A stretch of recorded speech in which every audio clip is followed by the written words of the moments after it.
Welcome to this SCG Health education program. My name is Jennifer Searfoss, and I am the CEO of SCG Health. This presentation is on the 90-day grace period that is for the Affordable Care Act patients. This session, along with many others, is available for free on YouTube. Learn more at scghealth.com.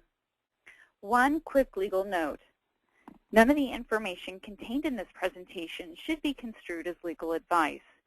I encourage you to contact counsel if you have any questions regarding state or federal law that apply to the concepts covered in this session. With that, let's get started. Today we're going to cover the 90-day grace period, which is under the Affordable Care Act and applies to certain patients that received insurance or purchased insurance on the health exchanges. We'll talk about the different types of patients and also how you can identify them. So just a quick refresher, the Affordable Care Act, as you probably know, is also known as Obamacare. And again, it was implemented back in 2010. The first exchanges went live with patients in open enrollment in October 2013, with the exchanges and insurance available January 1st, 2014. Every year, enrollment is in October, and again, it's a cycle that will renew annually. Now, related to the 90-day grace period, this is from the Affordable Care Act, and the language that is found in the actual public law, Section 1412, and there's a term called the advanced premium tax credits. Remember that term, we'll come back to it. But specifically, it says for individuals who receive these federal tax credits for their premium, they will be given a 3-month grace period if they don't pay their premiums before the health plans can discontinue coverage. So that is where the 90-day grace period comes from. It is from Section 1412. So this language creates within the health insurance exchanges, the acronym we use in these slides, and again, generally in the industry, is the HIX. The Health Information Exchange is HIE, Health Insurance Exchanges are HIX. But it creates two types of beneficiaries, those who receive the federal subsidy and those who don't. And as I mentioned, that acronym, the Advanced Premium Tax Credit, APTC, you'll see that acronym over and over and over again. Remember it, because that's how we identify those patients that receive a federal subsidy.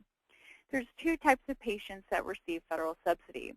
The first is if the state expanded their Medicaid, and that, of course, is a premium paid by the state. So to be honest, 90 days wouldn't apply to them because the premium's always paid by the state.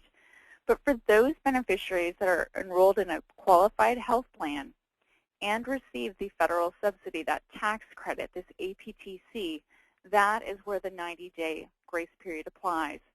It does not apply to individuals like myself who purchased insurance on the marketplace, but we didn't receive a federal subsidy because we make too much money. We're just a marketplace purchaser. And in this instance, if I don't pay a premium after 30 days, I no longer have insurance. The health plan will just deny my claim for non-coverage. So what's out there? So in the DC metropolitan area, we are using the same railroad tracks. In other markets, there were new contracts and new health products that were out there, so please pay attention to the contractual obligations of each of your different health plans and who's available in your market. But across the country, the health insurance exchanges have 4 different types of products that they have that have a metal level, so bronze through platinum, and then for individuals under age 30, there's catastrophic coverage. So what's interesting about this, and a thing to remember, is that many of these have very high deductibles. So if you look at the bronze and silver plan here, and again, these are just examples, these have for an individual anywhere from $2,000 to a $5,000 out of pocket. And for catastrophic coverage, that individual has to pay for the full deductible before there's coverage. It's really truly for a catastrophic incident, which likely is a hospitalization. So again, keeping in mind the type of products that are out there, the example I've given here is really who are these APTC patients? Who is receiving the federal subsidy? So according to the most recent information available at this time, which was from May 2014, the national average of individuals receiving the federal subsidy is 85% of all beneficiaries, which means that a supermajority are going to have the 90-day grace period applied. It's a really big thing to keep in mind. Now, every area is different because each marketplace has a different variation of the population. So in D.C., there already was a very high population with Medicaid coverage, and that is why the actual APTC beneficiary numbers are so low. But again, if you look at states like Maryland, where it's 85%, that somewhat makes sense because the largest employer in the Maryland general area is the federal government. So at the end of the day, remember that this policy is going to apply to a supermajority of the patients coming into your office that received or purchased insurance off the health insurance exchange. So what is the 90-day grace period policy? As I mentioned, it came out of the ACA, and it was implemented in final rulemaking issued July 15th, 2013. And it clarifies two important things. One is that the grace period is a consecutive 3-month period, so again, that's 90 days. It has to be for claims that would have been covered, but services that are rendered in the first 30 days of the grace period for an individual that received the tax benefit, those services will be paid. Between days of services between 31 and 90, any services that you render day 31 to 90 will be pended. And if after the 90-day period the patient has not paid, they'll be denied for non-coverage. If the patient does pay all of the back premium that is owed and comes up to date, then they will have those services paid. So it actually is a real benefit to a number of practices to use the 90-day period policy. So what do you need to know about the policy in plain language? It only applies to those Obamacare patients who received or purchased insurance on the health insurance exchange. They must have received that tax benefit, be an APTC beneficiary. They need to have actually paid at least 1 month premium before this kicks in. The health plan needs to say, you know what, during that first month, we're going to pay it. That's the first thing that, if again, non-payment, day 1 through 30, services are rendered, they'll pay it. Day 31 to 90, they'll pend it and deny it afterwards if there's no premiums that are paid. The downside, again, to all of this, though, is that providers do need to be notified. There's no standard way that it's patients right now, or excuse me, providers are being notified about the fact that these will be pended. So one of the things, again, to keep in mind is that the beneficiary, no matter what, is going to be on the hook for services. So keep in mind that if you do have a beneficiary that services are pended, they become magically a self-pay patient, and now the self-pay rate will apply. So how do you know about these patients? Do eligibility, perform an eligibility. So these screenshots are from actual online portals where you can go and check out information. The first one is with NaviNet, and it says 1 month delinquency claims will be paid. That's the information that will appear there. United Healthcare Online has standardized their web portal, and so UnitedHealthcareOnline.com will have exchange participant claim eligible, and that'll show a date for when, again, that 90-day period is going to kick in. One of the partners I work with is TriZetto Provider Solutions, and they have a very great statement as well, which is going to identify that this is an APTC grace period claim. And so again, when you're doing your eligibility, make sure that you're looking for this information. But nobody has one consistent way. As I mentioned, there's no one way of doing it. So just pulling from a couple of notices out there, the area, the DC metropolitan area, our Blues, both CareFirst and Anthem, they have different ways that are doing this. So it's all over the place, whether or not it's available online, if it's in batch eligibility. One thing is consistent, though, it will appear on the ERA or EOB, however you receive your remittance advice, it will appear there. So your big takeaways on what you need to do, first off, is train your front staff. It is essential to your success. Make sure that they know how to identify these beneficiaries and when to ask more questions.